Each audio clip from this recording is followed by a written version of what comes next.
Let's start it off with basically when you grab the book at the bookstore and you see a title like Be the Weight Behind the Spear. First of all, that's very poetic. I love that, and it's an inspirational. Where did it come from, and how did you want to use it?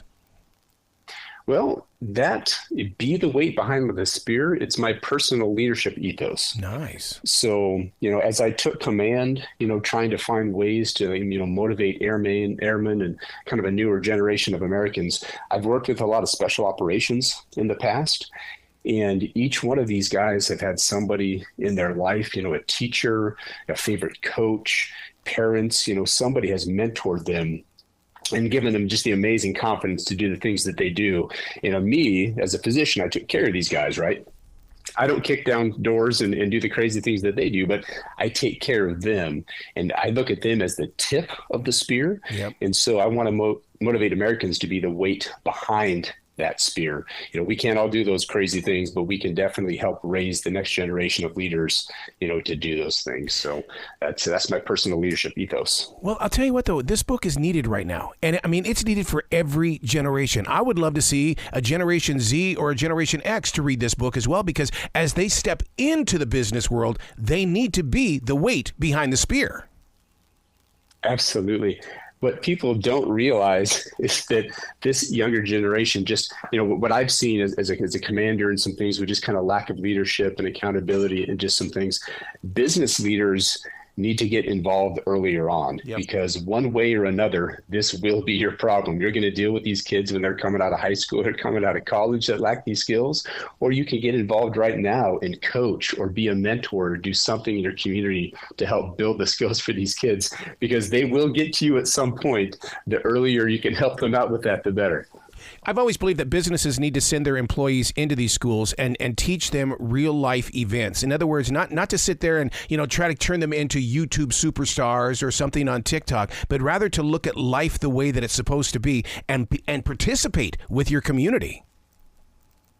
That's something. I grew up in a real small town, and I felt they did a very good job of that. Mm-hmm. When I was in high school, I got mentored by one of the physicians in town. My mom was a nurse and kind of helped arrange that. And then the hospital actually had an internship program. They got high school kids involved in just healthcare in general, and just learning some other life lessons from a pretty early age. And I think that's something that we can replicate in every community. I feel very fortunate. I just had some great mentors and coaches and teachers, yep. and I got to talk about them in the book, It's kind of difficult when we've had those gifts from the universe where people have motivated us, but then when it comes to your own grandchildren and they look at you like going, I don't need your positive, dude. I'm okay. And it's like, oh my God, what's going on here? And I'm sure you deal with that as well.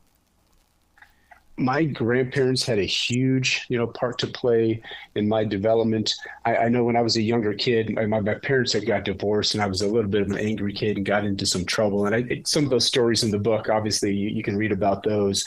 But my grandparents, my grandfather in general, I just remember the trouble I was getting into just in Sunday school, in church, and was just horsing around. And I literally did not get through the confirmation on time. And he sat me down and spent an entire summer just teaching me some of those lessons, having me memorize some of the passages that were supposed to be memorized. And just him stepping up had just a huge impact on me. My grandfather had a big part to play in who I am. Oh, yeah. I grew up in the state of Montana with my grandparents having that big farm down there in Wyoming. Oh, man, taking care of those chickens early in the morning, that's responsibility. And sometimes I wonder if that's what's missing, responsibility. Go do some chores. Get people involved in their own life and grow forward. Yeah. See, my dad was raised in Montana as well. He was raised out in Alberton, and from outside of Missoula. And just from a very young age, the stories that he tells and the expectations from his parents, those things are critically important. I try to do that with my children. It's being the weight behind the spear for my own kids. So with the book, Be the Weight Behind the Spear, and I know that you talk about it's time for employers to raise the bar, but at the same time, I would love to see the younger generation read this book, study this book, activate this book, take themselves to that business and help raise the bar. Don't wait for the boss, because the boss is just waiting to fire you because if you don't show up on time. But yet, if you go in there with a winning attitude, don't you think that'll change things? That's the book was written for that generation to hopefully learn some of these tools. The whole first section of that book is just, how to be the weight, what type of skills are important, leadership, accountability, overcoming obstacles. And the big one that I see a lot that lacks in the younger generation is the ability to just adapt. They don't have the coping skills and just can't deal with the smallest of issues. Wow. You had me at hello right in the very beginning when you talk about America is divided and at a crossroads. I mean, all of a sudden I'm glued to the book because it's like, okay, this guy is speaking my street. He understands where we are. We're going to learn from this. The book just needs to come with a yellow highlighter. Thank you. I put a lot into that, and I'm hoping that I think everyone sees how politically and generationally divided we are. And I'll be 47 next month. It's the most divided I've seen the country. Yeah. And I think a lot of Americans agree with your assessment on that. With you being with the men and women that have served this nation at the level that you are, and this is going to be a martial arts kind of a question. I remember looking through our school going, every one of us here have had an issue. Did you find the same thing in those people that serve our nation? And you were called to help change their issue, to inspire them to look at it and walk and become stronger. Of the things that I've done, in my career, I've got to do a lot of pretty amazing things. But as a commander, that's something that I have taken the most pride in, is helping shape. Everyone has issues. Everyone has problems, teaching them to adapt, helping them and being able to empower them to help themselves. I'm not there to spoon feed them and bail them out of problems, but I'm certainly there to guide them and lead and motivate as best I can. And I just feel like all of the people that have been a part of my life, that weight behind my spear, are now helping me do that for this entire generation. I've got almost 100 men and women under my command. Wow. It's something I take a lot of pride in. When you're in that emergency room, how do you find your peace? How do you find your calm? That one is definitely more difficult because it's a very stressful environment. You're making life and death decisions almost on a minute by minute basis. And I have a pretty strong faith. So early on in my career, I remember the first case that I had of a child death. It was a SIDS baby, sudden infant death syndrome. And I watched, the dad carry this baby in, and then the mother came rushing in after. And I mean, I could just see their world collapsing around him. I was trying not to cry myself and trying to find that focus and running through that code. We weren't successful. And I went home and just, I literally just had a monster headache. I was very stressed. And I just said a prayer that, God, how am I going to get through this? And really, I just went out for a long run. I just gassed myself until I felt like I was going to throw up. And, and then the good Lord puts me in positions to just do the best I can. I look at it as he's working through me. And that's really the only way you can get through some of those things, because I see pretty much everybody at their worst moment, and I've seen people die from about everything you can imagine.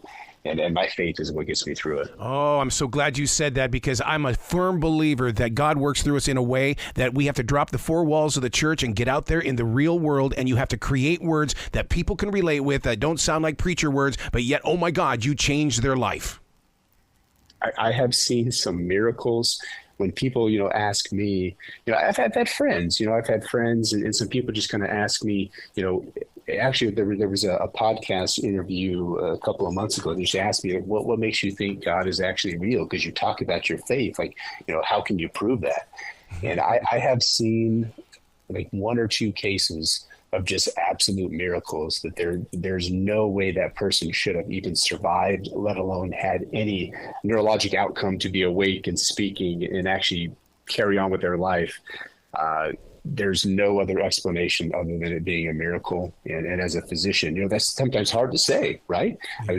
I've seen a lot of crazy things, and I've seen people live and die in difficult situations, but there's just a couple of cases where there's just no doubt in my mind that was an absolute miracle.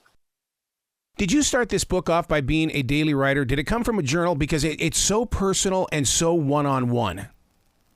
So yeah, I dug back. I kept a journal, my combat tour in Iraq. So the first part of the book and the stories, the air assault mission, a lot of those things, yeah, I try not to think about a lot, because there's certainly some difficult memories, but bringing those out for the book just makes it very, very real. And then actually that helped me be a better commander as well, because now as I dig all those stories out and I'm trying to motivate airmen and tell stories, and hopefully we don't have a World War III that kicks off here, but just the China and Russia threats are very big. Yeah. And, some of these stories I've been able to tell to my men and women under my command, and I think they put things into perspective for them. I'm so glad that you went back into those books to do that, because I believe in the theory that, dear future reader, in other words, we don't know who's going to receive our words when we put them down on paper, and it could take several years for them to come out, but look at what you've done. Yeah, that was back in 2007. Look at that. I had no idea. It was like, I honestly, I didn't think I was going to survive Iraq. Yeah. So, that was back in the surge early in 2007 in February, where, President Bush had, called in, I think, 10,000 plus troops. And one of them was me. And I was flying medevac missions. I flew one air assault, and they started shooting down helicopters. So right when I got there, they lost 8 helicopters in a 2-week span. And the day I landed in theater, they shot down one of our helicopters. So I had a very real expectation that I was not going to survive. So maybe I kept the journal so my family could read that. I don't know, but it definitely came in handy for the book. How have you survived with PTSD? Because I'm sure you've got it. My father had it, but we didn't know about it because nobody spoke about it. But yet you were there in that kind of a situation. It was very difficult to talk about a lot of those things for maybe the first 10 years. Wow. And I worked at the VA hospital in Durham. And the first time I really kind of recognized where I was struggling was this old Vietnam vet was one of the physician assistants. And he sat me down and he just started asking me some questions, and you start getting a little nervous and sweaty, and, your heart rate's going up there, just things that you try not to think a lot about. And he really sat me down, and just over the several years that I worked there, I got to talk with him a lot. And I think that kind of helped, that was him probably mentoring me on how to really kind of survive mentally for some of those things that I had experienced. And I think it's made me a better person, a better father, and definitely a better commander. But, it's something that everyone, has to deal with on their own. And I've been fortunate to have a great weight behind my spear. My wife, my parents, yes, my faith, all of that has been super important to me. Man, I wish you were living closer to the Carolinas, because my wife and I are providing music tomorrow for veterans all the way back to the Korean War, Vietnam War, every war. And I cannot wait to be with those men and women, because just like you're inspiring. You just have something in your voice that there's hope, there's belief. Well, thank you. I live in Apex, so I'm just outside of the Triangle area there, just outside of Raleigh. Well, dude, we're going to be in Salisbury tomorrow. All right.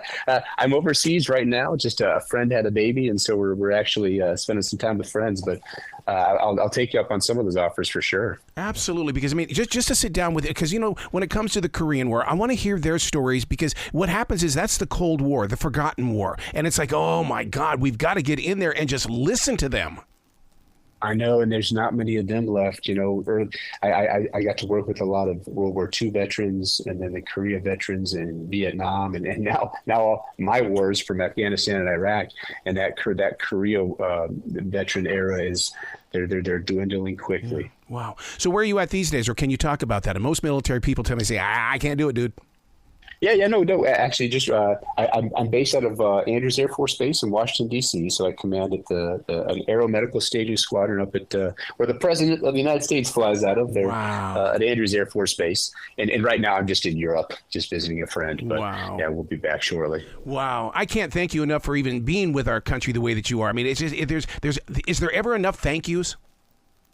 No, it's nice, and it's something, and you talk about Vietnam veterans. I make a point when I have a lot of speaking engagements, and I always ask if there's any Vietnam veterans in the room, and I thank them personally. Yeah. They were mistreated, spit on, just treated so much differently than I did returning from Iraq.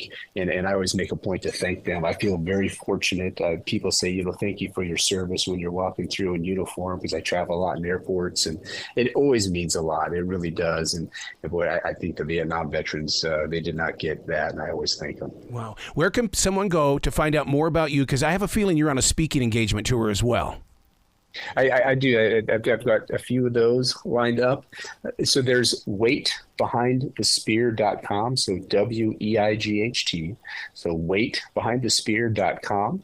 And then for booking speaking engagements, I've got a personal page, Josh McConkey for America.